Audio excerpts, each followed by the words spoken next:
Hello, I hope you're having a great day. I am so excited to share my process with you. I will be sharing the whole process from start to finish, hopefully.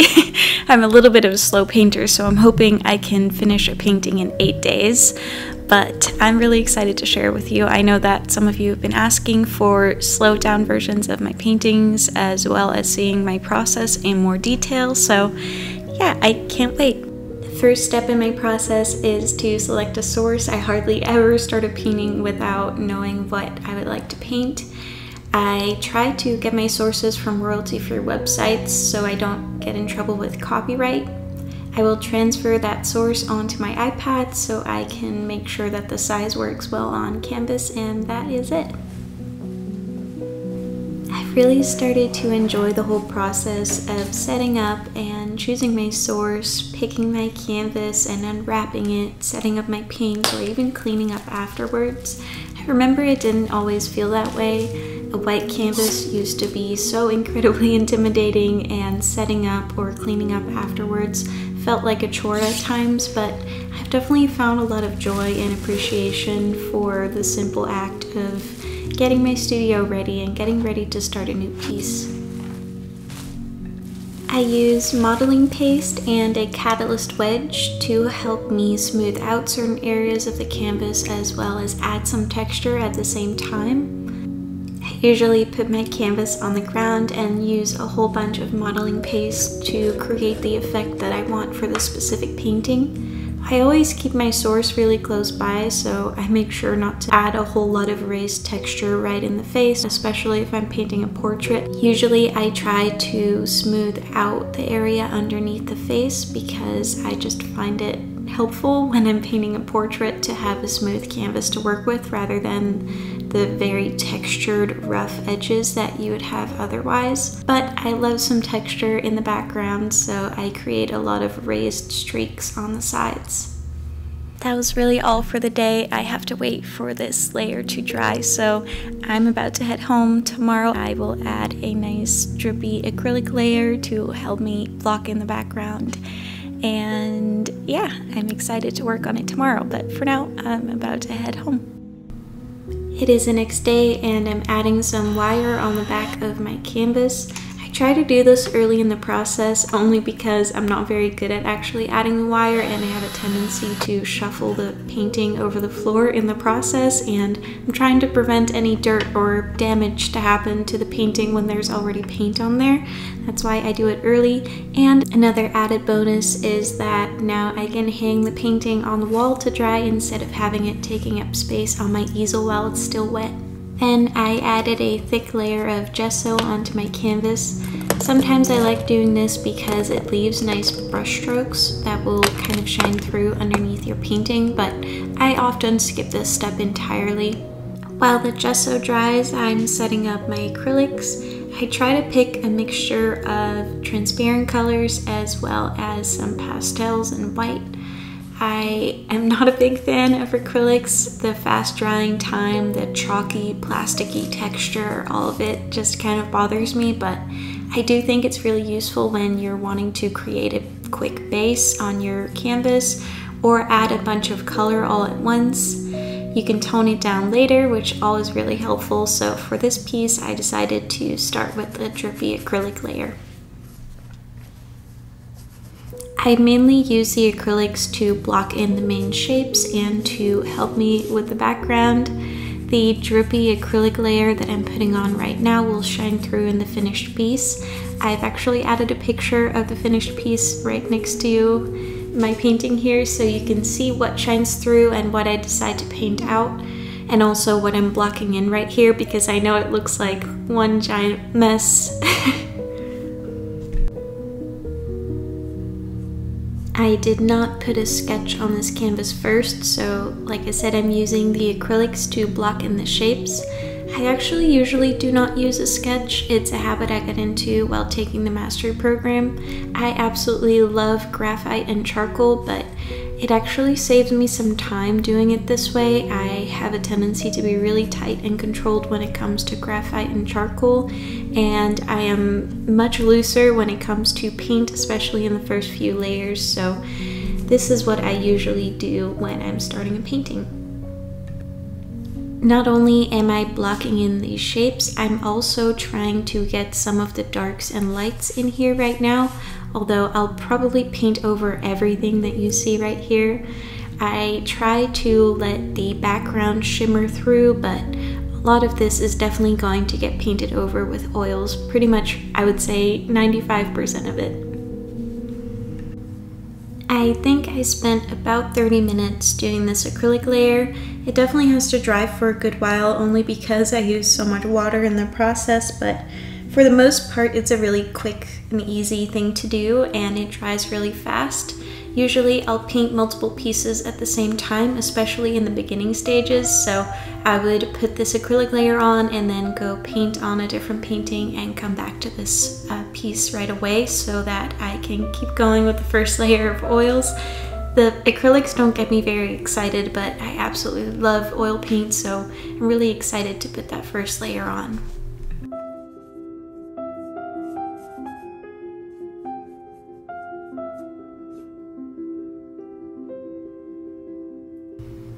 As you can see, now I have a really rough draft of my painting. It looks almost comical to me, this first acrylic layer, and I've definitely had to get used to that.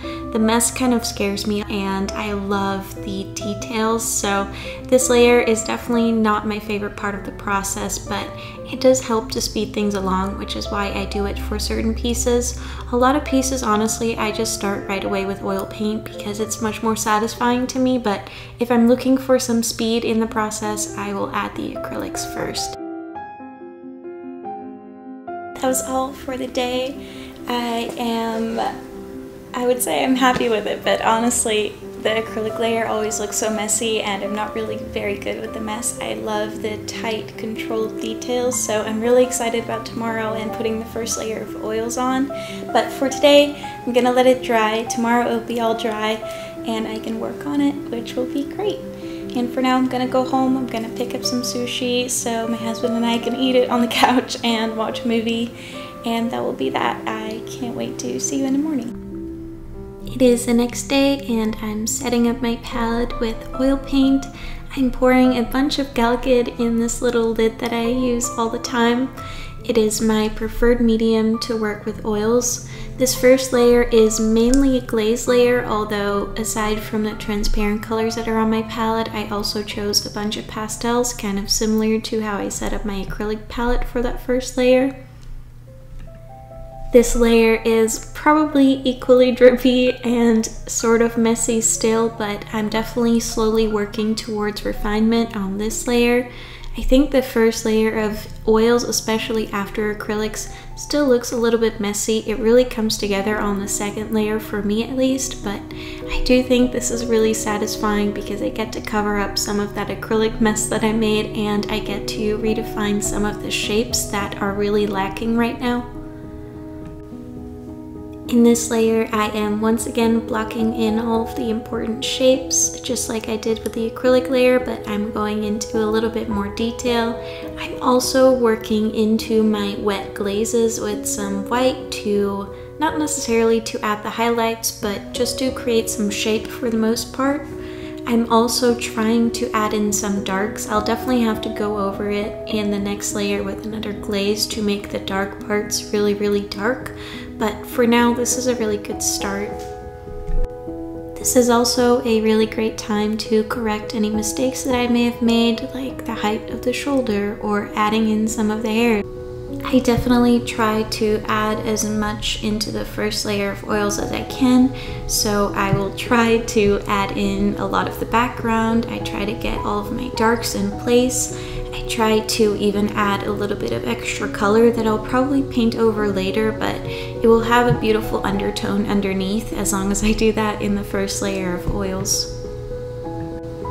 First layer of oils is also always my glaze layer, so I definitely try to get a bit of glaze on most of my painting, specifically on the portrait. That will be really important to me. I love to set a good base on the hair, on the face, with some orangey undertones, at least depending on the color of the hair. It just gives a beautiful effect, especially later on.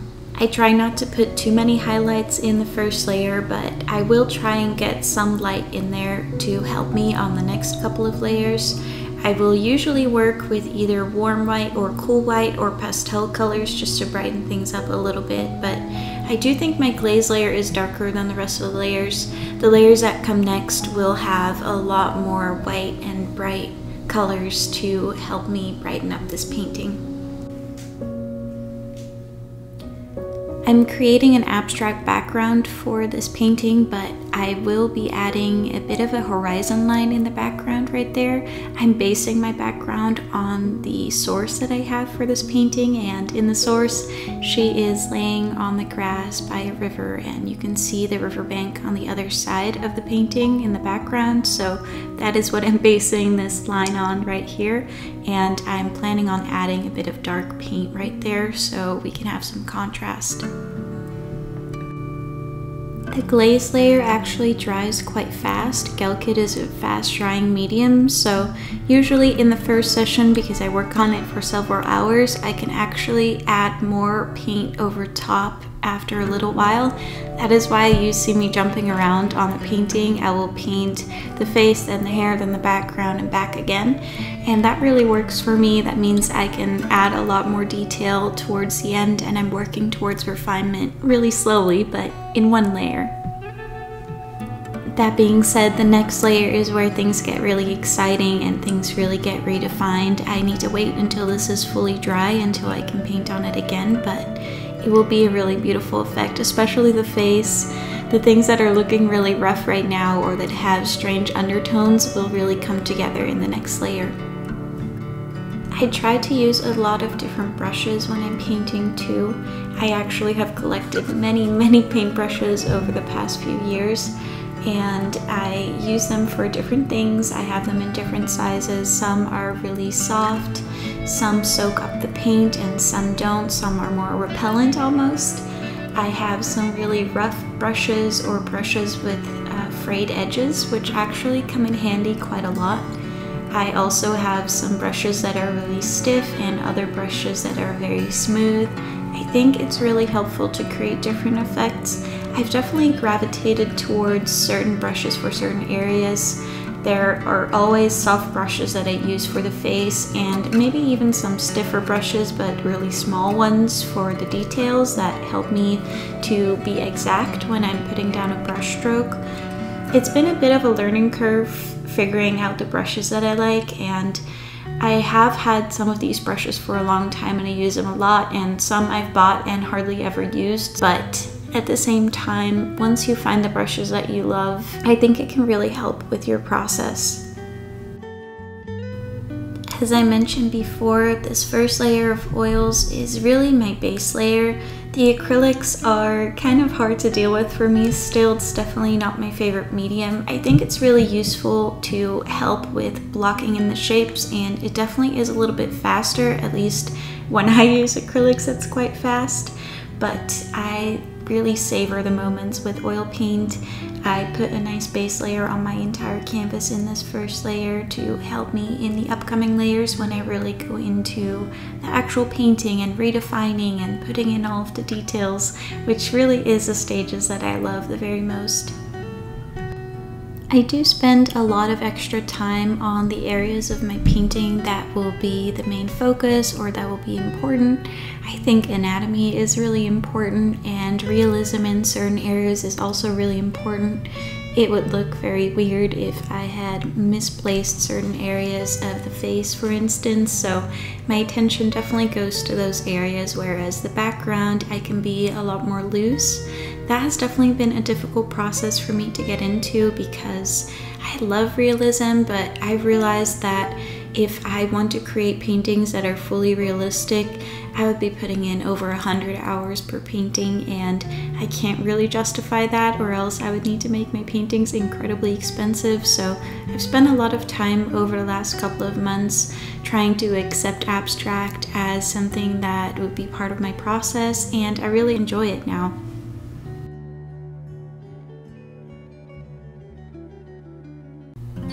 that was really it for this first layer of oils, so I will have to wait for this to dry. It will probably actually not be all that long. The next few layers will have to dry a lot longer.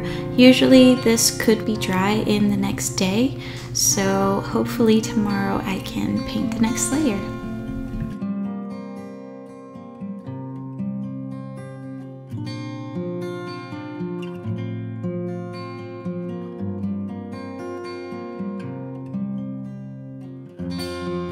I'm now on the second layer of oils, and this is where the process gets really exciting for me. The layer up until now has been so messy, very colorful, and just a rough block-in really, but this is the layer where the details start to come together, and from now on all I'll do is work on refinement, which is really the most exciting part of the process for me.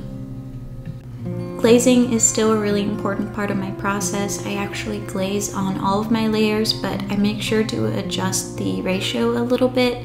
I use more oil paint and less medium to glaze towards the end because I work from thin to thick. I still generally just use Gelkid. It is one of my favorite mediums to work with. But in this layer, you'll also see me just use straight up paint, which has to dry for an incredibly long time, and this is where I usually get caught up in the process a little bit. These layers will have to dry for about a week, usually at least, until I can paint over them again or until they're dry, and that is part of the reason why my process takes such a long time. I just cannot work on a painting every day because I have to wait for the layers to dry. Drying time really is something that I just have to deal with a lot of the time, and I don't really mind actually. I enjoy the break in between. I enjoy thinking about what the painting could be and reimagining or learning about a step that I want to take and knowing how to resolve my painting. I know a lot of artists struggle with the details, but personally I absolutely love them. If anything, I struggle to be loose and flowy. I love to see that style on other people, but I haven't figured out exactly how to do it myself. I definitely have a tendency to be really detail oriented, both in painting as well as in my regular life. And that's alright. I think painting in a style that suits you is really important part of your process, and that's definitely something I've learned going through all of the online courses that I did. In some areas in my paintings, I actually lean into this. Especially for the face, I love to spend lots of time on the details and redefining it in a way that looks good to me or that I think will suit the painting.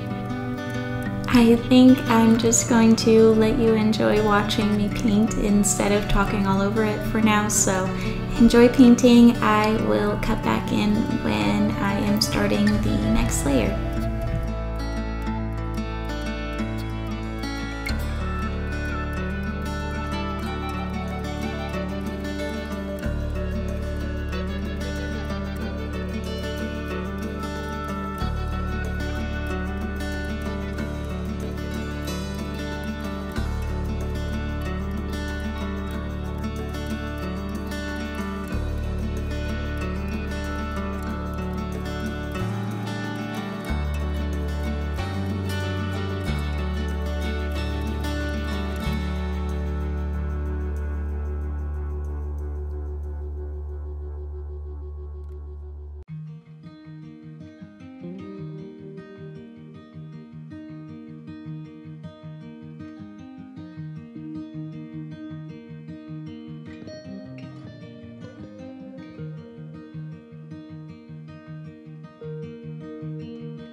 I'm almost finished with this layer now, and I obviously made a lot of headway since the last layer that I did. This painting shows up really light on camera, but I promise it actually has some color and contrast. I'll insert a picture right here. So this is what it currently looks like after the second layer of oils, and I have to wait for it to dry until I can work on it with the final layer, at least the final layer in this video. I wasn't quite able to finish the entire painting, but to be honest, I didn't really expect to be able to. The last few layers are actually not that interesting to watch because I'm really focusing on the tiny details.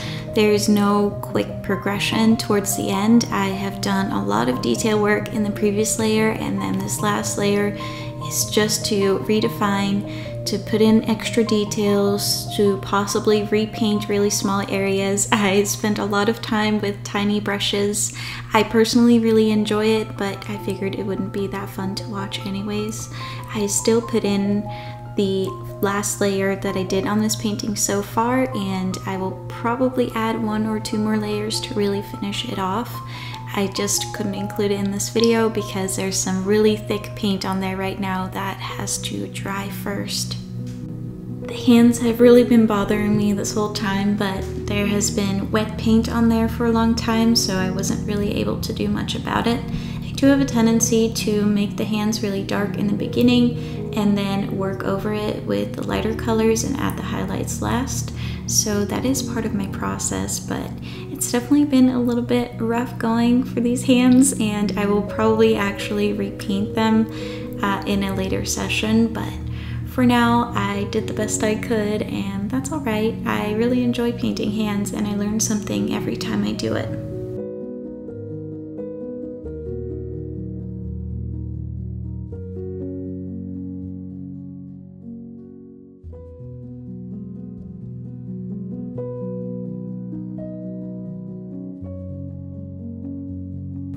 I did really enjoy filming this video. It's been really interesting even for me seeing the whole process of what I do, and it's helped me to solidify what I do and what steps I take and why I take the steps that I take, especially explaining them on a YouTube video like this. So yeah, it's been a really fun process. This video took so incredibly long to edit though. I thought I was going to be able to get it out last Sunday, and there was absolutely no way. I didn't even get the rough draft ready until like Tuesday, and then the voiceover has taken me several days just to talk over my process. It's definitely been a bit of a journey, I would say, but it's been a good one, and I'm so excited that I could share this with you. I know that this has been something that was highly requested, so I really hope that you enjoyed seeing me paint this piece.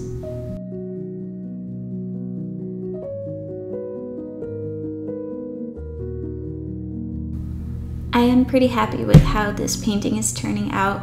Like I said, it will probably require a few more layers. I have to also paint the sides of the canvas, the gallery wrap, but yeah, I'm pretty happy. I feel like I learned a lot, both about my process as well as even painting portraits or painting hands and trying to resolve issues on my painting, so I'm very happy.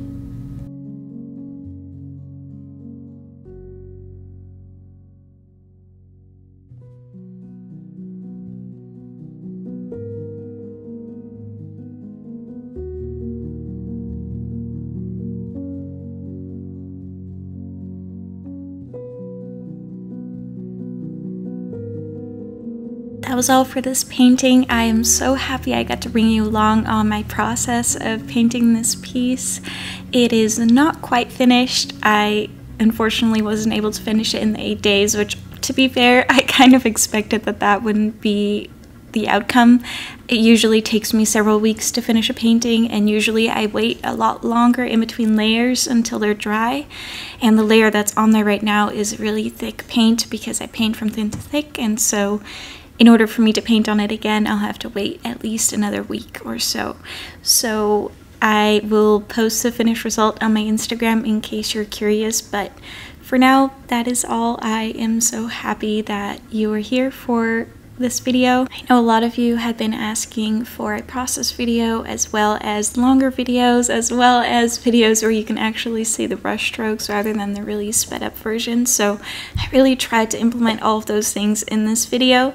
I really hope that you enjoyed. I know that some of it can seem a little bit tedious, which is why I usually just speed it up. I had to edit down about 15 hours of footage, so obviously I can't show you every brush stroke and everything I do exactly as I do it, but I hope this gave you a good idea of what I do and how I create my paintings and how I like to paint. Yeah, I hope to see you here next week.